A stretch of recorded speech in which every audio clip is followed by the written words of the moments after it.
Ikan lauhan adalah jenis ikan hias yang cukup dikenal dan sangat digemari, terutama saat pandemi COVID-19 lalu. Selain bentuknya yang unik, ikan ini dipercaya bisa membawakan hoki bila dipelihara di rumah. Seiring berlalunya pandemi, ikan lohan masih jadi favorit di kalangan penggemarnya. Di Palembang, para penggemar ikan lohan mengikuti final kontes ikan lohan regional Sumatera Selatan tahun 2022. Kontes diikuti lebih dari 300 ekor ikan lohan dari seluruh tim yang tergabung dalam Perhimpunan Pecinta Lohan Palembang. Kontes ini memperlombakan lohan jenis cencu, kamfa, golden bass, free marking. Setiap jenis terbagi dalam 4 kategori sesuai ukuran, dengan ukuran paling kecil kurang dari 12 cm hingga paling besar lebih dari 23 cm.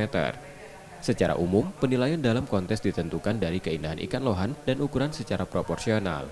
Penilaian spesifikasi mulai dari bentuk kepala, bodi, kerapian sirip dan ekor, keindahan warna dan corak mutiara pada sisik, serta keaktifan ikan. Kalau poin pertama itu kepala. Kepala sudahnya ya mutiara, warna ya, body, shape-nya, ekornya, rapi enggaknya. Paling enggak kan namanya itu kayak kontes kecantikan lah. Ikan lohan masih jadi primadona para penghobi ikan hias karena bentuknya yang unik, ukurannya relatif sedang dan bisa memperindah ruangan.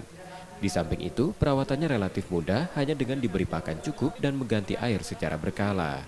Oh, kalau ikan lohan ini kan ukurannya lumayan, agak tidak terlalu kecil, sudah tuh tidak terlalu besar juga, jadi bisa jadi hiasan di rumah. Kalau ikan lohan perawatannya termasuk mudah mas, karena ikannya termasuk bandel, tahan lah, kuat ikannya. Yang penting airnya bersih, sudah itu pakannya dikasih teratur, misalnya tiap hari 2 kali kasih makan tiap hari gitu. Seiring pandemi yang mereda, hobi ikan lohan perlahan mulai surut. Karenanya, kontes ikan lohan ini tak hanya ajang menjalin silaturahmi di antar penggemarnya, tapi juga sebagai upaya mendukung keberlangsungan usaha budidaya ikan lohan. M. Rizky Nurmizan, Kompas TV, Palembang, Sumatera Selatan.